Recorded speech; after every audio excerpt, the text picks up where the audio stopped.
नगर निकाय चुनाव के परिणाम आ चुके हैं। एआईएमआईएम ने जिस तरीके से मेरठ में परचम लहराया है, ऐसे में देखा यह जा रहा है कि एआईएमआईएम ने उत्तर प्रदेश में अपनी ज़मीन तलाशना शुरू कर दिया है। लोकसभा चुनाव की सीधे सीधे इसको तैयारी मान रहे थे, कह सकते हैं सेमीफाइनल था। फाइनल होना लोकसभा में अभी लाजमी है, वो होगा, लेकिन उससे पहले एआईएमआईएम के जितने प्रत्याशी जीते हैं उन पर भी चर्चा करेंगे। लेकिन आपको बता दूं, मेरठ में एआईएमआईएम के मेयर पद के प्रत्याशी सेकंड नंबर पर आए हैं, जबकि भाजपा पहले और समाजवादी पार्टी, जो कि रीजनल पार्टी थी, बड़ी पार्टी थी और मुस्लिम हितैषी पार्टी बताई जाती थी, वो तीसरे नंबर पर खिसक गई है। और अब तक जो इतिहास रहा है, बहुजन समाज पार्टी और भाजपा का यहाँ पर मेयर बनता था, भाजपा को चौथे नंबर पर खिसका दिया है। तो एआईएमआईएम ने उत्तर प्रदेश में पैर पसारने शुरू कर दिए हैं, और ये पैर इस तरीके से पसार रहे हैं कि मानो सपा बसपा को भविष्य में खतरे घंटी नज़र आ रही होगी। भविष्य में किस तरीके से चुनाव होंगे वो भी आपको बताएंगे। लेकिन मेरे पास आप देखेंगे यहाँ पर जो एआईएमआईएम के पार्षद पद के प्रत्याशी थे वो जीत कर आए हैं। इनसे सीधे सीधे आप इन्हीं से तारुफ कराते हैं। सर, क्या नाम है आपका? ताहिर अली अंसारी। तो ये बताइए, आप कौन से वार्ड से लड़ रहे थे? 82 वार्ड से। 82 से?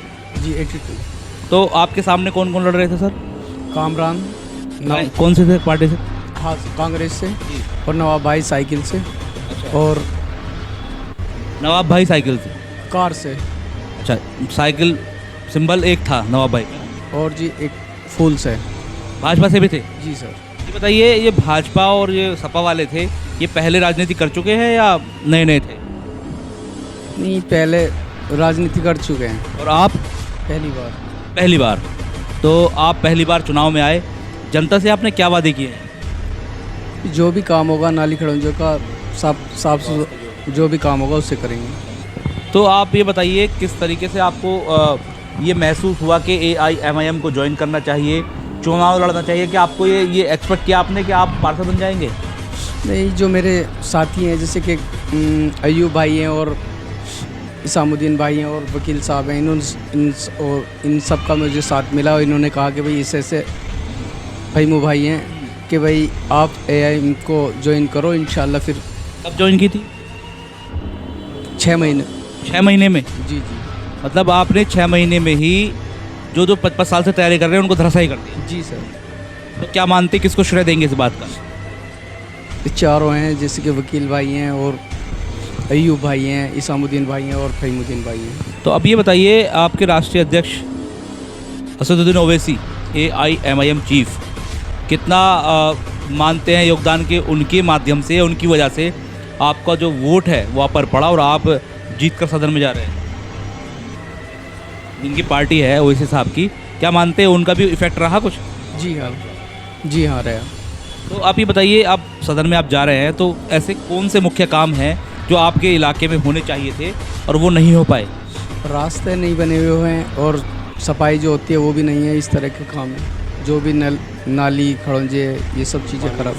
पानी की समस्या, पानी की निकासी की समस्या तो सब मैं समय समय पर आता वकील साहब बुलाते हैं।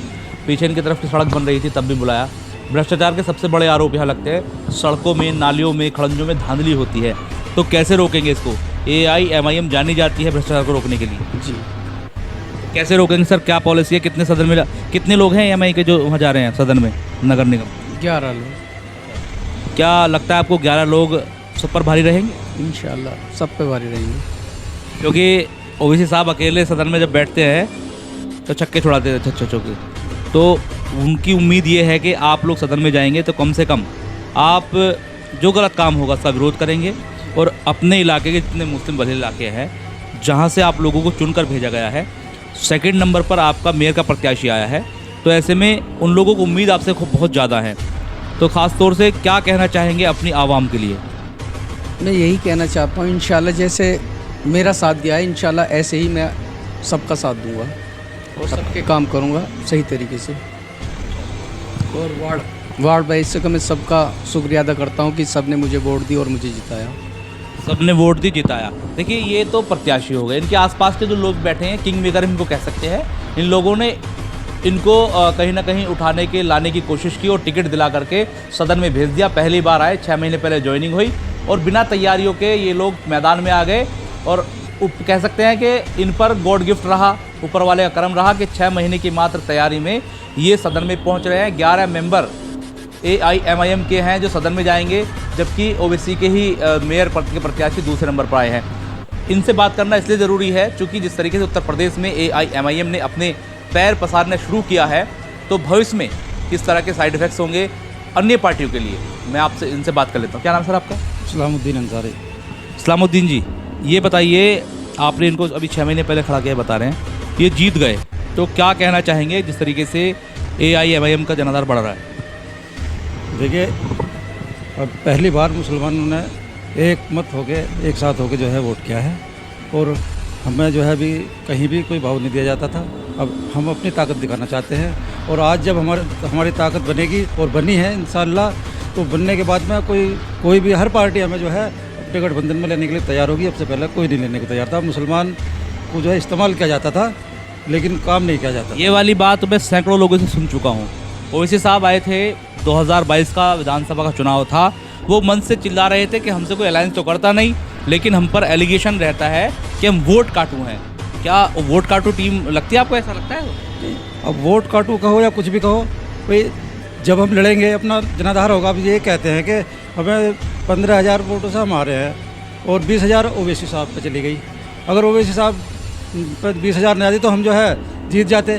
भाई जब पता है 20 सीटें हार गए हम, तो 20 सीट हारे, गठबंधन करके 10 सीटें उनको दे दो, तो कैसे हारोगे तुम? तो उनको साथ लेकर चलो ना। नहीं, गठबंधन तो करना नहीं चाहते। देखिए, ओवैसी साहब ने सीधी बात कही, इस बार पीछे रमज़ान के अंदर मस्जिद के अंदर गए, उन्होंने कसम खाई रमज़ान की हालत में कि वो वोट काटू नहीं है, बी टीम नहीं है। बावजूद इसके विपक्ष के लोग एलिगेशन लगाते हैं। मैंने हाल ही में समाजवादी पार्टी के नेताओं के इस तरह के आरोप देखे हैं। क्या आपको नहीं लगता अगर समाजवादी पार्टी चाहती इनसे गठबंधन करती और मेयर निकाल लेती? गठबंधन करती तभी तो।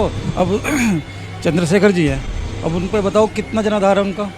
कोई MP नहीं, MLA नहीं, कुछ नहीं, उनको गठबंधन में ले रखा है, और इनसे जो है कोई बात करने के लिए तैयार नहीं। कोई बात करी जावे, अगर मुसलमान जो है एक तरफ जाएगा पतंग के साथ, तो अब जब जाएगा तो फिर जनाधार बढ़ेगा, और उसके बाद में उनको ज़रूरत पड़ेगी तो वो गठबंधन होगा। देखिए, अब मेरा सवाल आपसे है।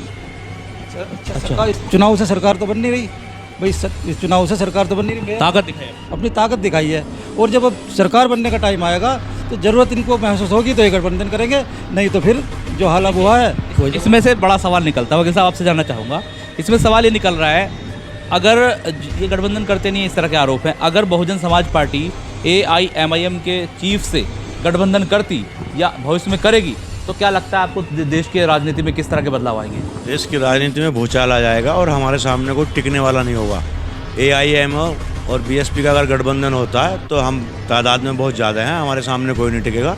समाजवादी पार्टी ने हमेशा हमें इस्तेमाल किया है, आज तक इस्तेमाल कर रही है। अब हमें समझ आई है कि अखिलेश या समाजवादी पार्टी हमें इस्तेमाल कर रही है, इसलिए हम अपनी कौम को और अपने बैरिस्टर असीरुद्दीन ओवैसी को वोट दे रहे हैं। हमने किसी पार्टी को वोट नहीं दिया, हमने बैरिस्टर असीरुद्दीन ओवैसी को वोट दिया है। और मात्र हमारी 6 महीने की तैयारी थी वार्ड 82 में, और 6 महीने की तैयारी में रिजल्ट आपके सामने, और दिग्गज कैंडिडेट थे वहाँ। कांग्रेस से कामरान अंसारी, समाजवादी पार्टी से नवाब मलिक, और BJP से आसिम अली अंसारी मैदान में थे, जो अपने आप में दिग्गज थे। हमने दिग्गजों को हराया है, हमने अपनी हैसियत दिखाई है, और इंशाल्लाह आने वाले चुनाव में भी हम अपनी हैसियत का एहसास कराते रहेंगे। देखिए, ये तो जग जाहिर है, ओवैसी की पार्टी से कोई सीधे सीधे समर्थन नहीं करता, अलायंस नहीं करता, और यही वजह रही है कि इस बार मुस्लिम आवाम ने ये सोचा कि बहुजन समाज पार्टी के पास बहुजन का मत है, अखिलेश यादव की पार्टी के साथ मुस्लिम और यादव का मत है, वैसे ही तमाम पार्टियों के साथ अपना अपना जनाधार है। लेकिन ओवैसी की पार्टी के साथ चूंकि मुस्लिम हितैषी पार्टी मानी जाती है, अपना जनाधार नहीं था। लोगों के जहन में घंटी बजी कि कहीं ना कहीं ओवैसी उनके लीडर बन सकते हैं, तो ऐसे ही ओवैसी की पार्टी का जनाधार बनना शुरू हुआ है, और भविष्य में हो सकता है कि AIMIM बहुजन समाज पार्टी की तरह कहीं ना कहीं अपने कैंडिडेट उतारेगी, और ये जाहिर करने की कोशिश करेगी, ये ताकत दिखाने की कोशिश करेगी कि हम भी 20% या 25% हैं, जिस तरह से दलित आवाम है। तो ये गठजोड़ जो बनेगा भविष्य में, जिससे भी अलायंस होगा, तो ये साफ एक मैसेज मेरिट से देने की कोशिश की गई है, या उत्तर प्रदेश से देने की कोशिश की गई है कि AIMIM के पास भी मुस्लिम जनाधार है, उनसे गठबंधन करना ही होगा अगर सत्ता में आना है, नहीं तो आपस में लड़ो और भाजपा को जिताओ। ये भी तय है, जब AIMIM तेज़ी से लड़ती है, भाजपा जीत जाती है, इसीलिए विपक्ष आरोप लगाता है कि भाजपा ओवैसी की पार्टी बी टीम है। लेकिन अब ओवैसी के लोग हैं, उनका साफ कहना है कि अगर AIMIM बी टीम है तो सपा और बसपा अगर आपस में ना लड़ें तो शायद जीत जाए। इस तरीके से वो इनको भी बी टीम बताते हैं। देखिए, मेरा आपसे सवाल है, ओवैसी की पार्टी को बी टीम बताते हैं सपा बसपा वाले, थकते नहीं हैं। मैं ये जानना चाहता हूँ, अगर सपा या बसपा इनसे समर्थन ले ले या इनको दे दे तो क्या लगता है कि ये जो दूसरी पार्टी जीत जाती है, खासतौर से भाजपा निकल जाती है, निकल पाएगी इस तरीके से? नहीं निकल पाएगी कभी भी। कोई भी पार्टी ओवैसी साहब से इसलिए गठबंधन नहीं करती, अगर वो गठबंधन करेगी तो ओवैसी साहब जो उभर के आएंगे, और कोई भी पार्टी नहीं चाहती कि ओवैसी साहब उभर के आए, इसलिए कोई भी पार्टी गठबंधन नहीं करना चाहती। अगर गठबंधन हो जाए तो ओवैसी साहब जो बहुत ऊपर आएंगे एकदम। अब तो आप लोगों ने मजबूरी बना दी ना, अगर गठबंधन नहीं करेंगे तो क्या होगा? गठबंधन नहीं करेंगे तो हारेंगे, भाजपा जीतेगी सब जगह। जिस तरह अब हमने ओवैसी साहब को वोट दिया, इसी तरह ओवैसी साहब को वोट देंगे। ये हमारे ताहिर भाई 1100 वोटों से जीते हैं। बड़ी बात होती है वार्ड के अंदर 1100 वोटों से जीतता है अहमियत रखता। अब ये बताइए, ओवैसी की पार्टी से तो आप आ गए, भविष्य में क्या तैयारी है? क्या पार्टी को बढ़ाने का इरादा है भविष्य में, या वार्ड तक ही सीमित रहेगी? नहीं, बढ़ाने का इरादा है। आपको कहाँ से थॉट आया कि चुनाव लड़ना चाहिए, ओवैसी की पार्टी में जाना चाहिए? कहाँ से विचार आया? वही जो मेरे साथ हैं इनके। क्या आपके साथ ही लोगों ने? जी जी। लेकिन अब आप जीत गए हैं तो क्या कहेंगे? सबका शुक्रिया अदा करता हूँ और सबको साथ लेके चलूँगा। देखिए, हमारे जो पार्षद साहब हैं, पार्षद कहेंगे अब तो सीधे सीधे, शपथ नहीं हुई हो जाएगी, थोड़े हो सकता कच्चे हों, क्योंकि जब आम आदमी पार्टी सत्ता में आई थी तो उनके तमाम नेता कच्चे थे, लेकिन आज उन्हीं के वही नेता हैं जो लोहे के चने चबा रहे हैं विपक्ष को। ऐसे ही AIMIM के जो कैंडिडेट हैं जो जीत कर आए हैं वो नए हैं, उनको राजनीति से कोई सरोकार नहीं था, दूर दूर तक वो राजनीति में नहीं थे, लेकिन अब मजबूरन मुस्लिम आवाम के जो लोग हैं वो निकल कर आए हैं, उभर कर आए हैं, और AIMIM उनको ज्वाइन करने के बाद अब ये जनप्रतिनिधि बने हैं। ऐसे में सदन में जाएंगे और धीरे धीरे चीज़ों को सीख करके ये वैसे ही जैसे आम आदमी पार्टी के नेता दूसरी पार्टी को लोहे के चने चबवा रहे हैं, वैसे ही ये भी चने चबवा सकते हैं, जिस तरीके से सदन में AIMIM के चीफ ओवैसी चबवाते हैं। अपने सहयोगी इरफान के साथ मनोहर चौहान, न्यूज़ 12 TV, मेरठ।